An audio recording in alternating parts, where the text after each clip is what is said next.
ایام ماہ رجب کے ہیں، اور ماہ رجب میں کئی ایسے ایام ہیں کہ جو اپنی فضیلت کے قائل ہیں۔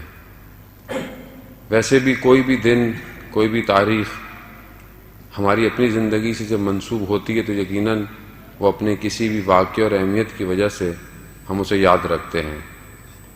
انسان مادی ہے، انسان محدود ہے، خود دنیا بہت محدود ہے، لیکن اس محدود اور اس لمیٹڈ چیز کے اندر پروردگار نے کچھ ایام ایسے رکھے ہیں کہ جس میں اگر ہم کچھ کام کریں تو ہم اس لامحدود زندگی میں خوشحال رہ سکتے ہیں، جس میں ماہ رجب ایک ایسا ایام ہے۔ خداوند متعال کے نزدیک زمانہ کوئی اتنا مہم ظاہراً نہیں ہے کہ خداوند متعال گئے، یہ ہمارے لیے 24 گھنٹے، ہفتہ، پھر مہینہ، پھر سال، لیکن انہی ایام کے اندر کہ جو مادی دنیا ہے جس میں سورج گھوم رہا ہے اور ہمارے لیے ایک زمانہ تعین کر رہا ہے، اسی مادی، اسی محدود کے اندر پروردگار جب کسی ایام کو اپنے آپ سے منسوب کر دیتا ہے تو اس کے اندر برکت ڈال دیتا ہے۔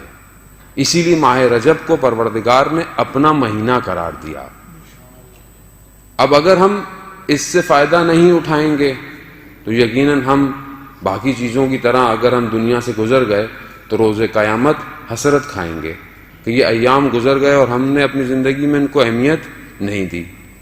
ماہ رجب بھی بالکل ایسی ہے، یقیناً آپ نے اس سے پہلے گفتگو سنی ہوگی ایام میں، ظاہر ہے اور بھی آپ کے پروگرام پہلے بھی ہو چکے ہیں، لیکن بہرحال توفیق ہوئی ہے، کچھ دن رہ گئے ہیں تو شاید ہو سکتا ہے کہ ہم کچھ دن بہتر گزار سکیں۔ ماہ رجب عرفا کے نزدیک بہار کا مہینہ ہے۔ بہار کس کو کہتے ہیں؟ شکوفہ ہونا، دوبارہ زندہ ہونا، تجدید حیات ہونا۔ جو چیز مرجھا گئی تھی وہ دوبارہ کھلتی ہے، اس کے اندر زندگی آتی ہے۔ عرفہ اس کو بہار کا مہینہ کہتے ہیں۔ کیوں؟ کیونکہ روح کے کھلنے کا مہینہ رجب ہے۔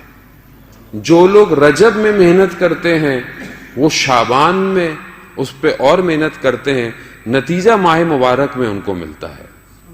عام زندگی میں کیا ہوتا ہے کہ ہم رجب اور شعبان ہمارے لیے بس کچھ ایام ہیں، ہم اس میں پروگرام کر کر گزر جاتے ہیں۔ پھر ماہ رمضان آتا ہے، ہم سروں پہ ٹوپیاں پہن لیتے ہیں، مسجدوں کا رخ کر لیتے ہیں، لیکن جیسے ہی مہینہ ختم ہو رہا ہوتا ہے ہمیں اپنی ذات میں اپنے آپ کو کہہ رہا ہوں، خدا نہ خواستہ آپ کو نہیں کہہ رہا، میری اپنی ذات میں دیکھ تبدیلی نہیں آئی مجھے۔ میں نے روزہ رکھا، میں نے سب کیا، مگر وہ جو دعا میرا چوتھا امام کہہ رہا ہے کہ پروردگار کاش کہ یہ مہینہ ختم نہ ہو، لیکن یہ دعا میرے اندر سے نہیں نکلی آج تک۔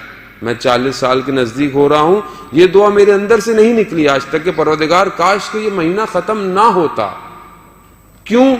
کیونکہ میں نے اس کی تیاری نہیں کی۔ میں کیا ہوں؟ میں کہتا ہوں کب ختم ہوگا، کب چاند نکلے گا۔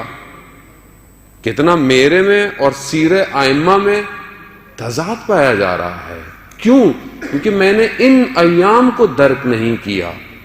میں اگر ان ایام کو درک کرتا تو پھر ماہ رمضان میں پھل لے کر خداوند متعال کی بارگاہ میں موجود ہوتا۔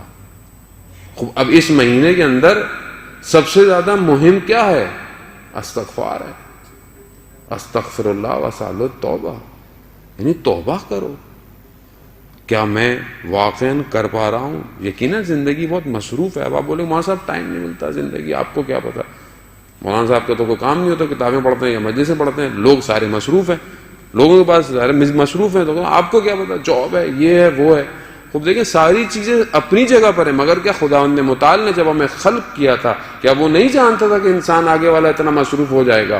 تو یہ اتنے سارے جو اس نے ہمارے لیے اعمال بھجوائے اپنے انبیاء کے ذریعے سے، تو کیوں بھجوائے؟ یا تو ہمیں نہیں جانتا تھا، یا تو آپ بولے کہ نہیں پروردگار کو نہیں پتا تھا کہ 21ویں سینچری میں اس فاسٹ سیزن میں رہنے والی جگہ میں ہماری زندگی بہت مشغول ہوگی۔ ایسا نہیں ہے عزیزان محترم، یہ صرف ہم اپنے آپ کو بہانے دے رہے ہیں۔